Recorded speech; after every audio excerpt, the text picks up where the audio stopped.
ஒரே மாசத்துல 5 கிலோ குறைக்கிறதுக்கு ஒரு சூப்பர் டேஸ்டியான ரெசிபி தான் உங்க கூட ஷேர் பண்ணிக்க போறேன். புரோட்டீன் அண்ட் குட் ஃபேட் அதிகமா உள்ள பாதாம், முந்திரி, வால்நட் அதுக்கப்புறம் உப்பு கடலை இதெல்லாமே நல்லா ட்ரை ரோஸ்ட் பண்ணி எடுத்துக்கலாம். அதுக்கப்புறமா நம்ம வந்து பார்த்தீங்கன்னா, ஒமேகா 3 அதிகமா உள்ள ஃபிளாக்ஸ் சீட், பம்ப்கின் சீட், அதுக்கப்புறம் சன்ஃப்ளவர் சீட் இதெல்லாமே ட்ரை ரோஸ்ட் பண்ணி எடுத்துக்கலாம். அதுக்கப்புறமா அதிக நீர்ச்சத்து உள்ள பார்லி அரிசி சேர்த்து நல்லா ட்ரை ரோஸ்ட் பண்ணி எடுத்து வச்சுக்கலாங்க. அதுக்கப்புறமா அதிக நார்ச்சத்து உள்ள சியா சீடு, மக்கானா இது எல்லாமே வந்து வெயிட் லாஸ்க்கு ரொம்ப ரொம்ப ஹெல்ப் பண்ணக்கூடியது. இதையும் நல்லா ட்ரை ரோஸ்ட் பண்ணி ஆற வச்சுக்கலாம். அதுக்கப்புறம் லோ கலோரி ஓட்ஸ் இருக்கு இல்லையா? அதையும் ட்ரை ரோஸ்ட் பண்ணி எடுத்துட்டு, மொத்த பொருளையும் சேர்த்து சுக்கு, ஏலக்காய் போட்டு அரைச்சு எடுத்தோம் அப்படின்னா, நம்மளோட புரோட்டீன் பவுடர் சூப்பரா ரெடி ஆயிடுங்க. இந்த மாரி தண்ணீல வந்து நம்ம வந்து ஒரு கஞ்சி மாதிரியும் கிண்டி குடிக்கலாம்.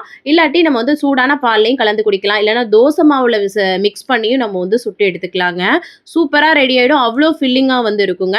இதெல்லாம் பண்றதுக்கு எனக்கு வந்து ரொம்பவே கஷ்டமா இருக்கு அப்படின்னு நினைச்சீங்க அப்படின்னா, நம்மளோட ஃபிட் அண்ட் ஃபுட் தமிழ் வந்து பார்த்தீங்கன்னா, சரியான அளவுல வந்து பண்ணி குடுத்துட்டு இருக்காங்கங்க. ரொம்ப ஹைஜீனிக்கா. அவங்களோட டீட்டெயில்ஸ் எல்லாமே குடுக்குறேன். பை பண்ணி யூஸ் பண்ணி பாருங்க. சூப்பரா இருக்குது. தேங்க்ஸ் ஃபார் வாட்சிங். பாய்.